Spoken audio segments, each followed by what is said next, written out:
And coming back to this Foreign Corrupt Practices Act, it seems to be a very strong act, and things start to have rolled on the basis of that. But the systems are so strong there that perhaps it does not matter after a point whether it's Trump or it is Biden. They may have their own point of view and agendas to drive in, but particularly about this Foreign Corrupt Practices Act, that seems to be the main thing behind all of this what has come out. So, Safarji, I think, somewhere the political economy always trumps, to use the word Trump, always trumps the law and the processes.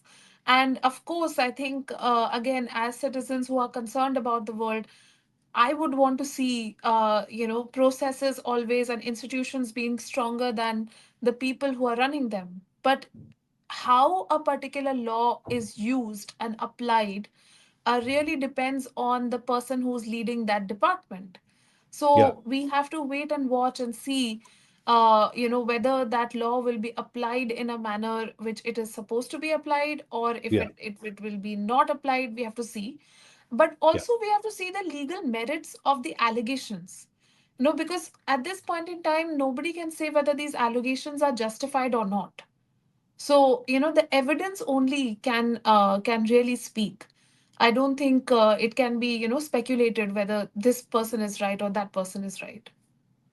And how will it play on the next steps of action that will be taken in the US? Of course, after this, there will be perhaps more that will be as a follow up that will come out. How is it going to play up? I think from here on, it's a legal story. Yeah, From here on, we are going to see, because the economic story, the big economic story was today.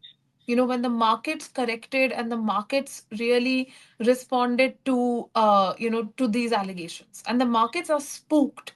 yeah, Because for the stock market of a particular stock to lose 20% valuation in a single day is a very major occurrence, and a lot of Indians are invested in Adani Group in different ways. I mean, there are investors, there are employees of the organization. It has one of the largest employee base in the country, and it also has employees internationally. A lot of MSMEs are suppliers to Adani. So it's not as though the Adani Group is only taking, and just at the end of the day, it's also creating economic value for the economy. So I think we have to look at all these people whose lives are going to be impacted if the company's valuation takes a hit, or if the company's economic health takes a hit. But overall, in terms of how this will play out, I do expect this to be much more of a legal story, much more of a legal battle in the years to come. I don't think it is going to be a quick resolution.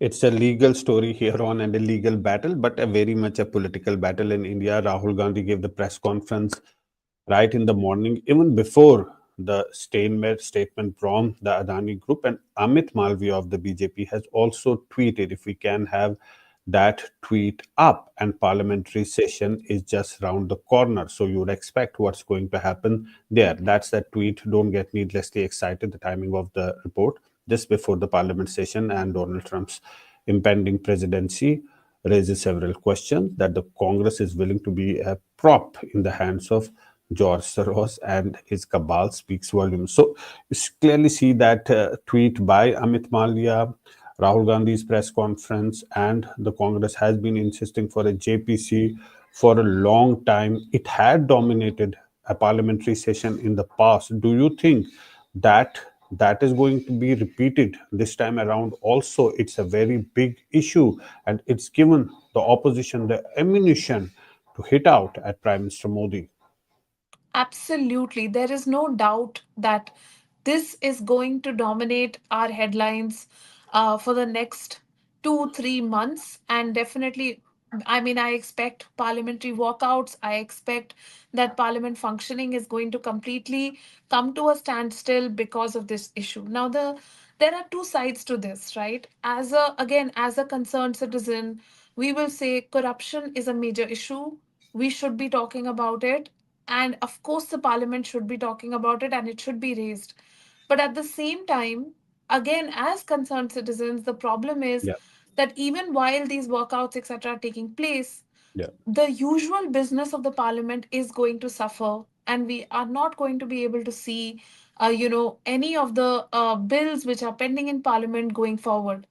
So we are definitely going to be at an impasse, for the next few months when it comes to this issue. And at the end of the day, it's the people, who are suffering on other issues as well. I mean, why we need our parliament to be debating air pollution, for example, and Right. and we need our parliament to be debating women's safety, and Right. so many other issues are there. But definitely I expect, I mean, this is not a lesser of an issue, but it is going to become pretty much the only issue.